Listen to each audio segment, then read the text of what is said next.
பாலத்தை ராமர் தான் கட்டினாரா? அந்த பாலத்தை கட்டுறதுக்காக அவர் எந்த காலேஜ்ல ஆர்கிடெக்ட் படிச்சாரு அப்படின்னு யாரோ சந்தேகத்தை எழுப்பியிருப்பாங்க போல. இந்த மாமி அதுக்கு பதில் சொல்ல ஒரு வீடியோ போட்டிருக்கிறாங்க.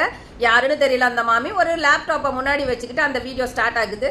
நானும் ஏதோ அறிவுபூர்வமா பேச போகுது போல இருக்கு இந்த அம்மான்னு நினைச்ச அந்த வீடியோவை பார்த்தா அந்த அம்மா சொல்லுது, ராமர் எந்த காலேஜ்ல ஆர்கிடெக்ட் படிச்சாரு இந்த பாலத்தை கட்டன்னு கேள்வி கேட்கிறேன். ஆனா ராமர் ஆர்கிடெக்ட் இல்ல, அவரோட ஆர்கிடெக்ட் விஸ்வகர்மா. விஸ்வகர்மா தான் ராமரோட ஆர்கிடெக்ட், அவர் தான் இந்த பாலத்தை கட்டினாருன்னு சொல்றாங்க. ராமரே இந்த பாலத்தை கட்டினாருன்னா எந்த காலேஜ்ல படிச்சாருன்னு கேட்கிறோம் நாங்க. அப்ப விஸ்வகர்மா எந்த காலேஜ்ல படிச்சாருமா? அதுக்கு பதில் சொல்லுமா. மோடி படிச்ச அதே காலேஜ்லயா? என்னம்மா நீ எது சொன்னாலும் நம்புறதுக்கு இது என்ன வடநாடா? இது தமிழ்நாடு. அதிகபட்சமா இன்ஜினியர்களை கொண்ட தமிழ்நாடு இது. இங்க இந்த கதையா சுத்துற வேலை எல்லாம் இங்க வேணாம்.